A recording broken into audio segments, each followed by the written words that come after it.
was doing Bible study. Yes. Me and a friend and I ran over Acts, I think it was chapter 12 or 13. It talks about how the disciples were noted for the work they had did in a particular place, I think in Antioch. And it says that they got on the ship, and because of the work that they did, God afforded them to be able to move to the next place. It says when he moved them to the next place, he said everybody that was with them at the place where they accomplished it weren't able to go with them on the journey to the next destination. And so God told me at that moment, he said, Jeremiah, they can't go. Listen to me.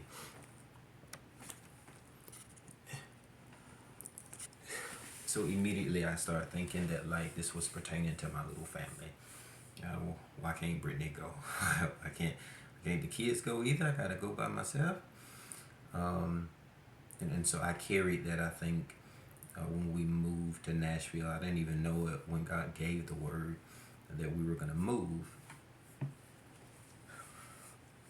And to my thoughts in my mind, disobeying him, I did what I thought was best for the family, and I moved us. We all moved together to Nashville, and the favor, I think, was on us and protected us. And then God kept ringing in my ear, they can't come. While we're there, we're facing good days and travail and victory. I think that we overcame a lot of situations and statuses and circumstances, and God still ringing in my ear, they can't come.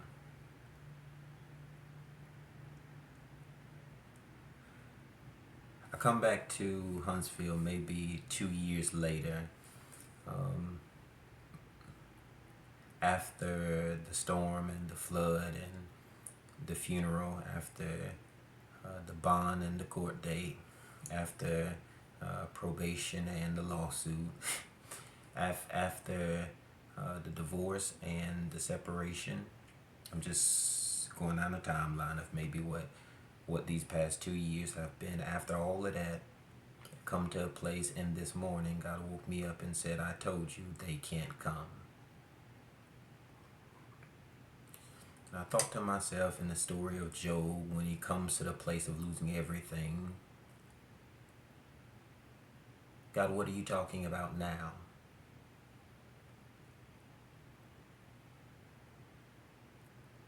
He said, Jeremiah, I wasn't talking about the people who live with you, who are family to you.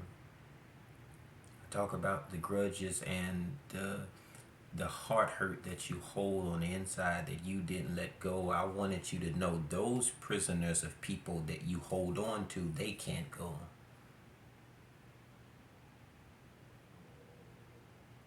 I said a lot of stuff you'll get over if you learn how to move on from it.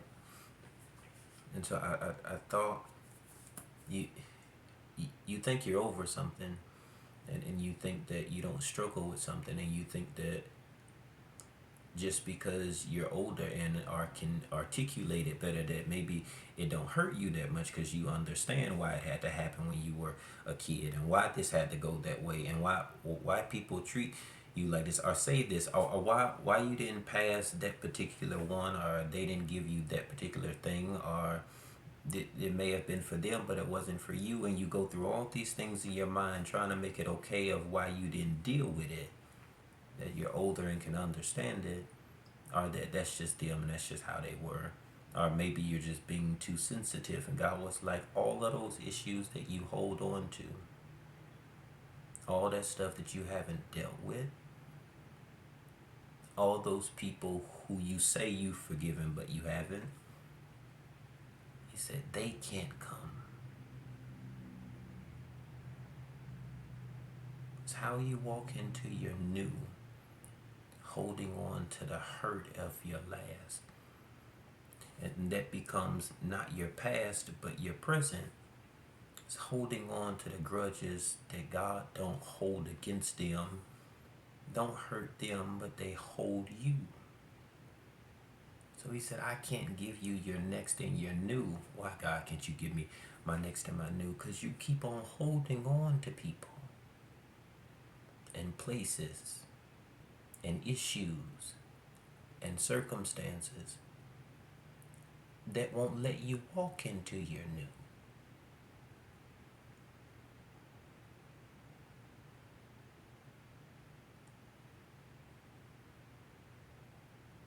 And God said, every place that's been holding you, they can't go with you. Every person in your mind that you haven't forgiven, they can't go with you.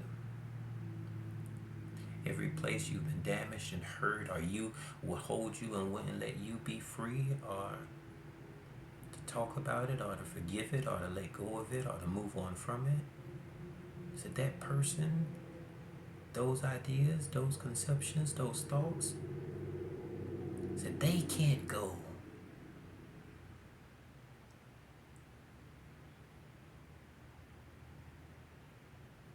He said when you learn to release it, when you learn to move on from it, when you learn to let go of it, that's when you'll get it. That's when you can see it. Because it's not being held from you. It's just you're not ready for what God has for you until you let go of stuff that hurt you.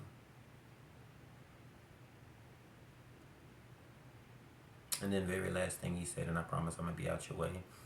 He said, now that you've released it, forgiven them from it, stop holding them in this prison in your mind that they become captives that you just ignore. He said, now that you've dealt with that, now you release you. You hear me? Because you can do all the groundwork and you can lay all the baptism towels and you can forgive and you can go down your notebook and you can hand out deliverance and forgiveness and sacrifices for everybody else. But if you don't take time to release you from the stuff that you just let go of, I think that the lady was saying last night, she said it's not that you hate it, it's just it's undealt with, so it builds a root on the inside.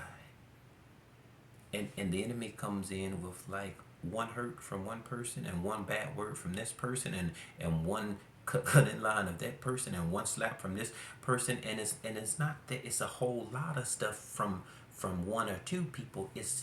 It may be one little thing from a lot of instances that you let go and don't deal with and push to the side. And what was the word she used? She said bitterness. That's what she said. She said it don't even be grudges. It be you be bitter.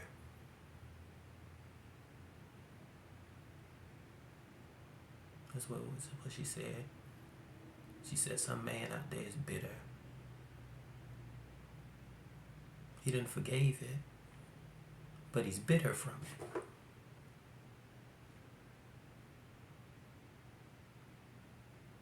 And you can like and love people and still be holding on to stuff that you haven't dealt with. And it don't mean you don't like or love them or they're not your friends or your family. It's just that you've been bitter on the end. Good God. That's what she said. They've been bitter. And that stuff makes you sour. So you can't produce like the fruit that you're supposed to. Because you're bitter.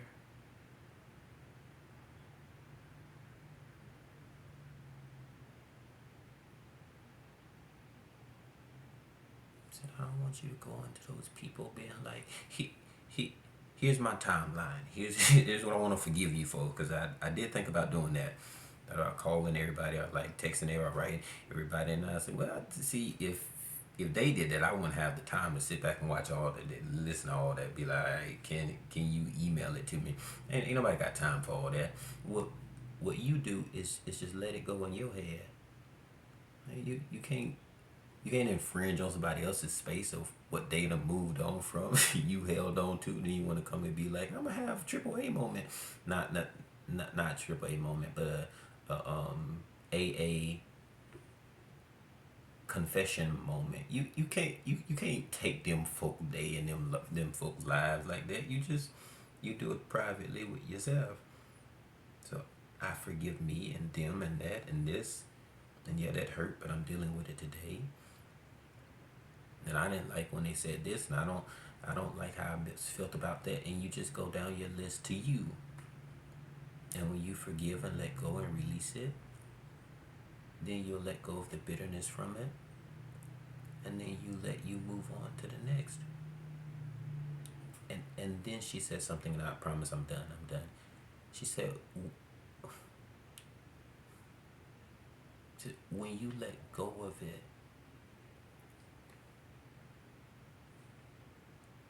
she said, then you can be sweet again.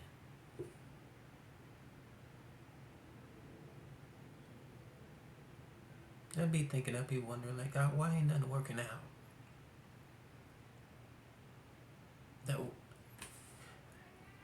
why everything be messing up?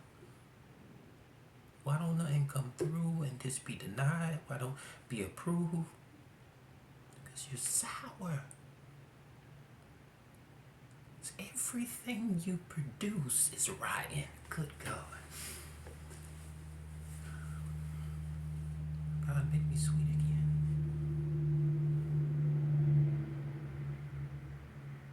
Make me good fruit again.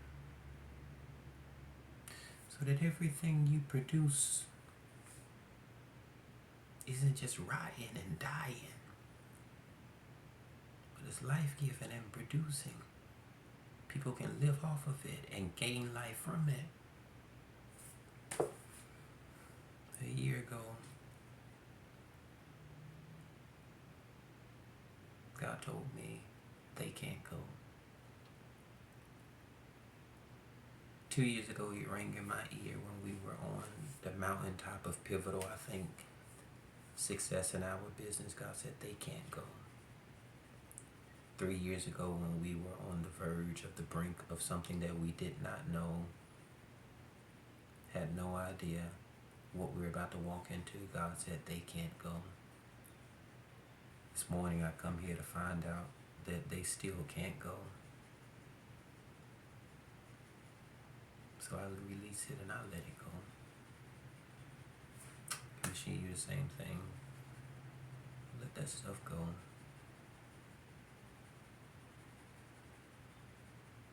God, I give it to you. Put it in your hands. I let go of it, all of it. And you do what you want to with it. Thank you, Lord.